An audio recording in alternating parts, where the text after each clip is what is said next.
So when you're setting up pinion bearing preload, what you're going to do is you're going to put the pinion bearing preload shims on there. You're going to put it in the housing, and you're only going to keep the pinion gear in the housing as you're trying to figure out where the preload needs to be. You don't have to put the ring gear back in the housing. You don't even put the pinion seal in place. You're just having the pinion in that housing with the yoke and the nut and that kind of stuff all bolted up.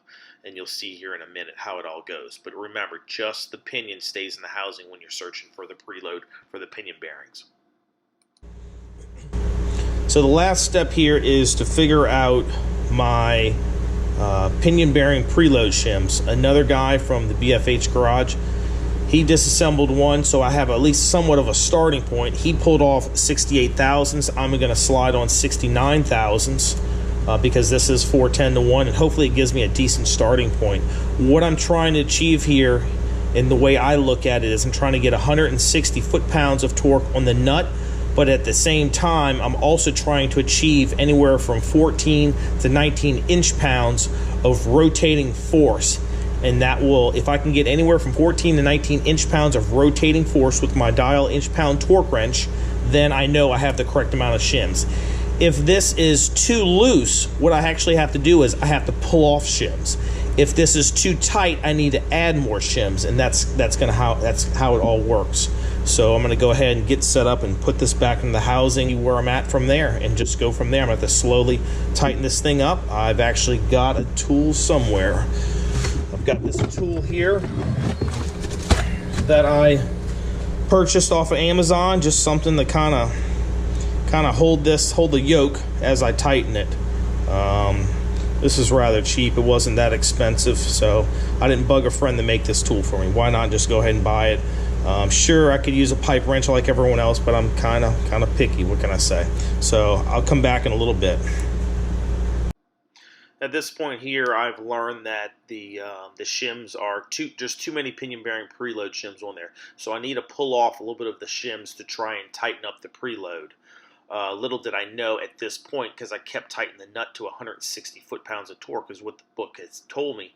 But after talking to a few other people that have done this, they said actually to tighten that pinion nut to at least 200 foot-pounds of torque. I ended up doing a final, I think, at 185 foot-pounds of torque, but it is a good idea just to tighten that sucker to 200 foot-pounds of torque. From 160 and 200, that was a pretty big jump. I had taken this thing apart a bunch of times, and because I wasn't tightening up enough to at least 200 foot-pounds, it was still kind of giving me a false reading for why it took me so long to kind of get this. I was thinking it was going to be easy, but no. So the book saying 160 minimum is really, in my opinion, not correct. I mean, that is absolute bare minimum, but no, they're right. You don't want this thing to come apart. If you're an everyday driver, on the road, maybe you can get away with 160 to 180. But if you're going to go off-road with this thing, no, these guys are right. 200 foot-pounds is definitely probably what you want to torque it to. And I was at the point where I was just ready to finish this thing. So I torqued my pinion nut to 185. Reaching out to another guy, he said that, yeah, 185 would be fine. Just to remember, if I ever have to change the seal, to make sure I torque that pinion nut back to 185. So that's something I'm going to keep a little notebook in my little small notebook in my glove box, knowing what I had this torque to for in the future if I need to come back for a reference.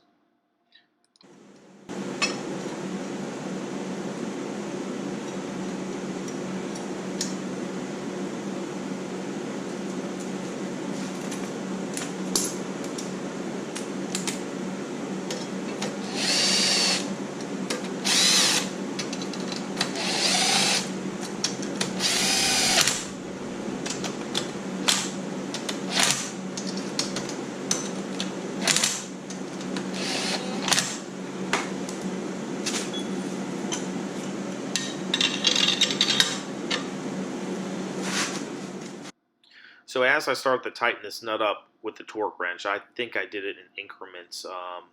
Maybe I started off with 100, and then I ended up getting up to I believe it was 160 foot-pounds. As you do it, just turn it a little bit, tighten it, and then grab your yoke there, or your yoke tool, and just kind of feel. If it starts getting really stiff and kind of hard to turn, stop, take that yoke tool off, and kind of check your bearings. You don't want to go over 30 inch-pounds of rotational force. You'll destroy the bearings.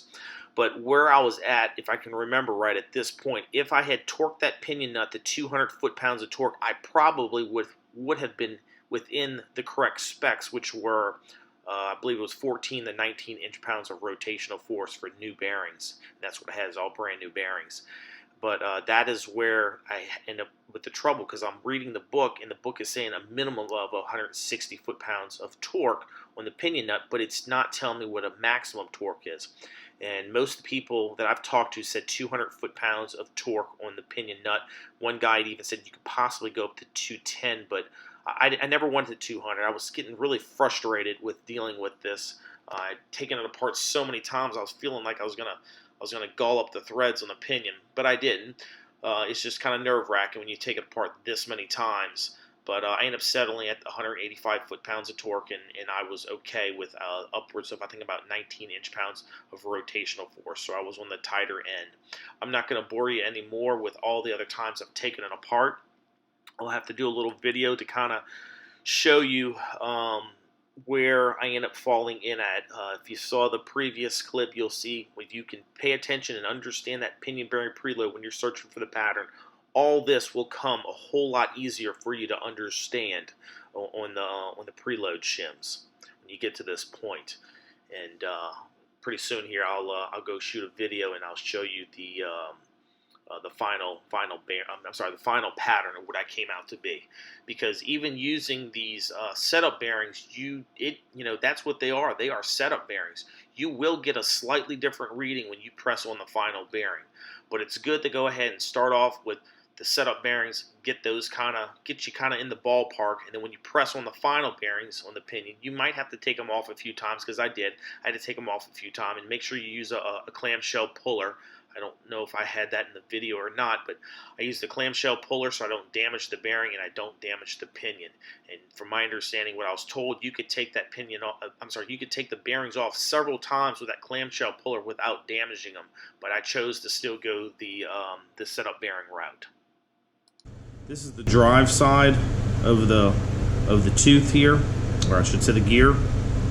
This is about the best that I could get it, and asking other people online that set up gears for a living, a lot of them that don't do it for a living, but they've set up tons of axles, and they said pretty much this is about the best you're going to get for the drive side with this manufacturer gears. I'm trying to roll this back around right here, and hopefully you can kind of see there as best I can get the picture. And that right there is the coast side of the tooth. Looking the back side, this is the coast side. Again, this is about the best that I could get the pattern at. I would prefer it to be more in the center, but it is what it is. I'm not going to go with this manufacturer on the front axle. I'm definitely going to go with either Spicer or Revolution. I'm leaning towards Revolution. I've been reading a whole lot of good things. I heard their pattern is really good. So this is where I'm at, and I just haven't had really much time. I need to slide the axle shafts in and finish up the brakes. I've got everything. I just haven't had time to do it.